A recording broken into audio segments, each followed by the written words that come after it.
It's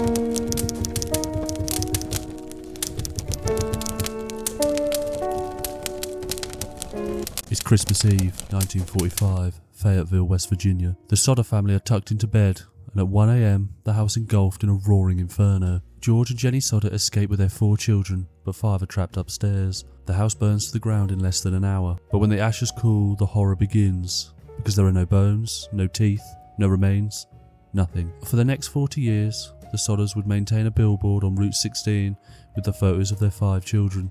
They didn't believe died in the fire. They believed they were taken. Today, we will dive into the baffling disappearance of the Sodder children.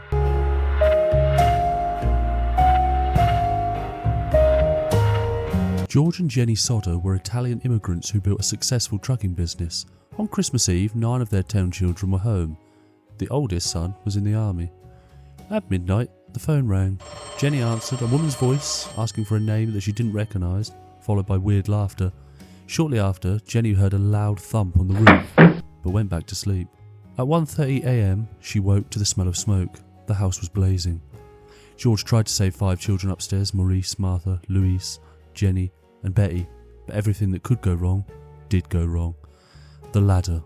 Usually this ladder is kept at the side of the house, but it was missing and would later be found in a nearby gully. The trucks. George tried to drive his 2 trucks to the side of the house to climb on them both, but the trucks that were working perfectly the day before wouldn't start. The water. The family's water barrels were frozen solid, however, this was normal for this time of year. The fire marshal would later blame faulty wiring. George was confused, however. He'd just had the house rewired, and then the first twist occurred. A few months before the fire, a stranger had knocked on George's door.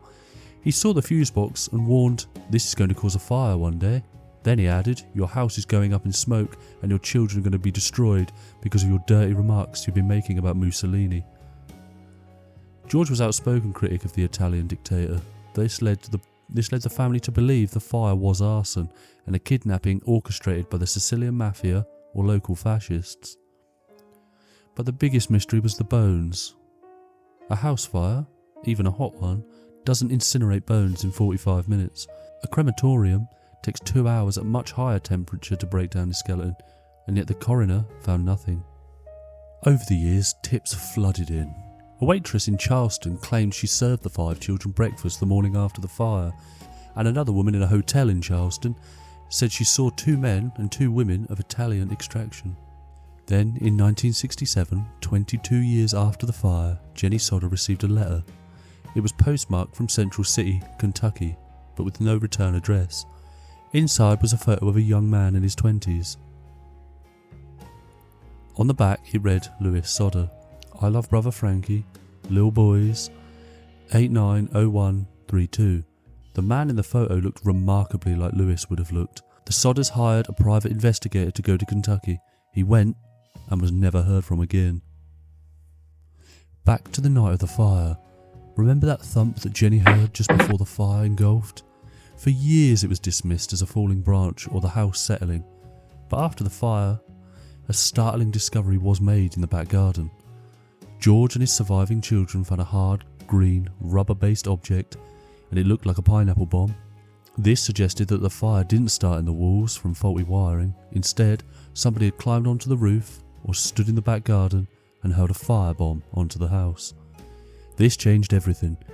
It explained why the fire spread so fast and why the phone lines were cut, which, by the way, the family discovered wasn't a result of the fire. A witness later saw a man stealing a block and tackle from the property at the time. Presumably the same person who cut the wires. If it was arson, the missing bones theory became even more sinister. The fire was likely a distraction to cover a kidnapping. Decades passed, but the Sodder mystery refused to stay buried. In 1949, the family insisted on private excavation of the site. They brought in a pathologist who found something. 4 vertebrae and a few pieces of bone. At first, the family feared the worst, but the twist within the twist. The pathologist concluded the bones showed no signs of fire damage. Even stranger, based on the developments of the bone caps, they belonged to someone that was at least 16 or 17. The oldest missing child, Maurice, was only 14. Investigators eventually concluded these bones had likely been in the dirt used to fill the basement after the fire. Essentially, they were planted or accidental finds from a different era.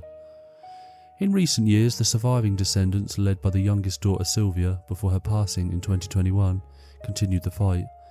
They looked into the modern DNA testing for the Louis Sodder photo, but because the letter had no return address and the man in the photo was never found, there was nothing to compare. However, the family has maintained a DNA profile in a national database. They hope that one day a grandchild or a great-grandchild of the missing 5 will take a commercial DNA test and trigger a family match. Until that ding on a computer screen happens, Sodder children will remain a mystery. Sadly, George and Jennie Sodder died without ever knowing what had happened to their children. They spent their lives wearing black as a sign of mourning, tending the garden they planted over the site of the fire.